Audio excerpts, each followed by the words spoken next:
Machiavellianist, Illuminati, all through your body. The blows like a 12-gauge shot. Feel me? And God said He should send His one begotten Son to lead the wild into the ways. Follow me. Yo les potos, c'est Sacha, bienvenue dans cette nouvelle vidéo.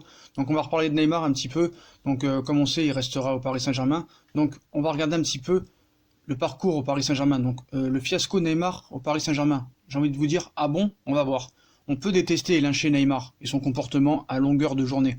C'est le jeu après tout. Et il a parfois pu donner l'impression à certains moments de tendre le bâton pour se faire battre.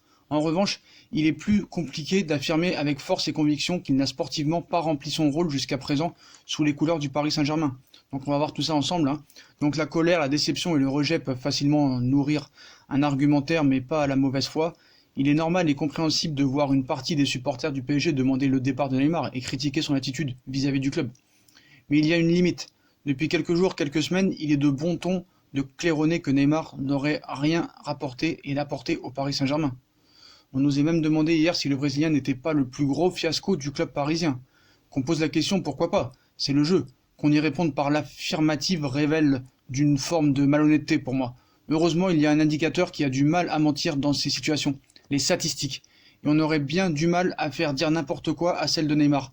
Depuis l'été 2017, 51, le nombre de buts. 27, le nombre de passes décisives. 78, le nombre de fois où il a donc été décisif en 58 matchs.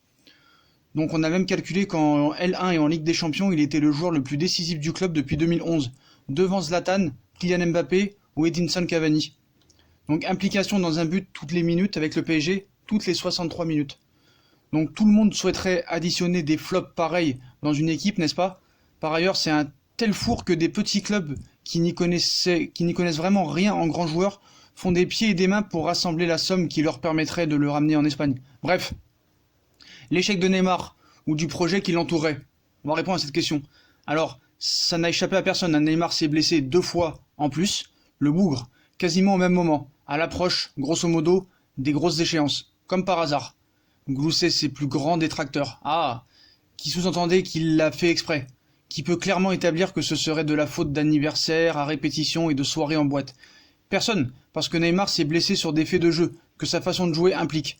Cette même façon de jouer qui a poussé le PSG à aller le débaucher après la remontada du Camp Nou. Le fiasco du PSG, c'est de ne pas avoir réussi à faire sans son meilleur joueur lors de 8e de finale, qui ne paraissait pas franchement insurmontable au coup d'envoi en son absence. De ne pas avoir su trouver les solutions le temps d'un match face au Real Madrid ou à Manchester United.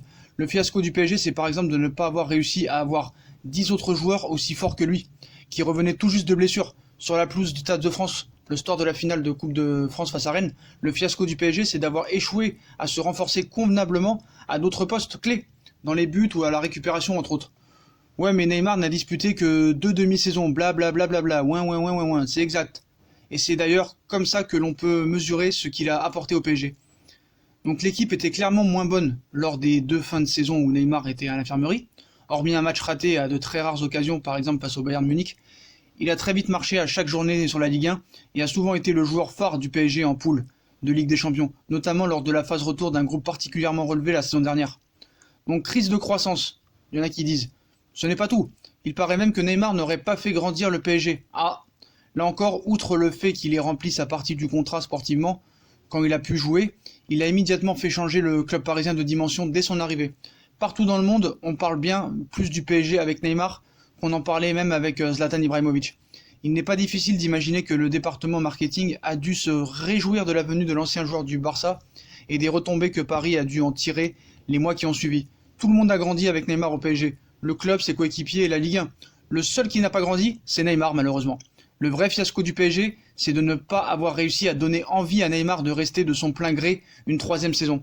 Parce que rien ne permet de dire que Neymar serait le fiasco du PSG. En revanche, il est plus probable qu'au bout du compte, le PSG soit le fiasco de la carrière de Neymar. Parce que le problème, c'est qu'avec Antero Henrique, Nasser El Khelaifi, qui ont fait tout ce qu'il fallait pas faire, pour rendre Neymar très mauvais mentalement, c'est la faute de Nasser et d'Antero Henrique. Donc maintenant, avec l'arrivée de Leonardo, le Paris Saint-Germain va revenir un club avec de l'autorité et une grosse dimension. On a vu qu'avec la non-arrivée de Coutinho, qui demandait un salaire mirobolant, De Ligt, De Jong, Donnarumma, ça va pas se faire parce que 50 millions pour lui, ça ne vaut pas. Et Leonardo va resserrer les boulons. Et c'est ça qu'il fallait. Et Leonardo est la meilleure recrue cet été du Paris Saint-Germain parce qu'il va remettre tout droit. Donc pour moi, le fautif, c'est Neymar parce que c'est vrai que dans l'état d'esprit, c'est très mauvais. Mais faut aussi pas oublier que Antero Henrique et Nasser El Khelaifi lui ont laissé faire tout ce qu'il voulait. Donc lui, pourquoi Neymar il va refuser avec son état d'esprit, et le clan Neymar est très néfaste pour lui. Donc voilà, la meilleure recrue c'est Leonardo. Donc qui peut s'asseoir à sa table et lui dire j'ai mis les mêmes buts que toi. Certes, il n'a pas eu le ballon d'or, ni la Ligue des Champions, mais ce joueur est et restera unique dans le monde du football. Ce caractère, cette régularité, cette constance, peu importe les clubs. Il y avait Zlatan aussi à l'époque, même si Zlatan a été un peu plus professionnel quand même. Mais Zlatan n'était pas trop confiant et n'avait pas envie de venir au Paris Saint-Germain. Donc Neymar voulait partir, oui, selon Tuchel et Léo. Là où je dis que je retire mes excuses, que les gens devraient avoir des excuses, c'est par rapport à ces mêmes personnes qui, depuis le match de dimanche dernier, annoncent qu'il partira de manière certaine, et c'est une réalité. Le traitement médiatique depuis 2 mois, ça valide mes propos depuis le début que je dis que Neymar va rester. Voilà. Alors monsieur, on a fait toujours autant le malin que la semaine dernière, les gens, les rageux. Je sais pas, mais en regardant la suite des événements, je sais pas si vous habitez à Barcelone, tout ça pour vous tromper, revenez habiter à Paris, c'est mieux, hein. À mort la désinformation espagnole.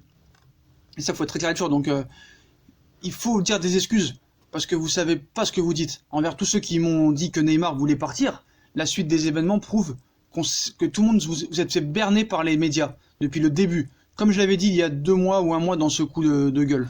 Donc voilà, dans l'interview de Neymar sur la remontada, où on lui a tous voulu, hein, il y avait une grande partie sur le match contre Liverpool et les supporters du PSG, comme on vous l'a donné hier. Et comme par hasard, cette partie d'interview ne sort que maintenant. Coutinho au Bayern, Neymar réintégré dans le groupe. C'est quand même bizarre, non? Donc on a vu hier un triste Barça hier soir, du Valverde tout craché, hein, aucune inspiration offensive. Donc voilà. Donc voilà, c'est pas pour défendre Neymar, mais il faut aussi louer les qualités qu'il a apportées au Paris Saint-Germain. Il faut pas non plus tout mettre à la poubelle. Et on sait très bien que le clan Neymar n'a toujours pas parlé, pas vraiment parlé. Donc lui non plus n'a toujours pas parlé. Donc il faudra attendre qu'il parle quoi qu'il arrive. Donc voilà, donc demain il est encore forfait, donc voilà, c'est vraiment dommage, mais on espère que cette année il repartira de plus belle et que vraiment il n'y aura plus de blessures. Donc je suis désolé, mais pour ceux qui disent les supporters n'auraient pas dû siffler Neymar, arrêtez vos langues de bois, c'est la presse qui l'a affecté à Paris, pas ses supporters. Avec son arrivée des chants à sa gloire au parc plein à craquer, comment dire que le parc ne l'a pas soutenu? Donc voilà, je suis désolé, hein. Donc voilà les potos, voilà mon avis tranché là-dessus. Faut pas tout mettre sur la faute de Neymar à 100%. Il y a aussi de la faute de certains dirigeants et de certains contacts de Neymar, son clan, Xavi, son père et ainsi de suite. Donc voilà les potos, si on a kiffé la vidéo comme d'habitude, hein, on like, on partage, on s'abonne. Dites-moi ce que vous en pensez de cette vidéo. J'espère que vous avez kiffé. Donc je compte sur vous pour liker, partager, commenter. Venez nous suivre sur Instagram et je vous souhaite une bonne vidéo à tous les potos. Tchuss!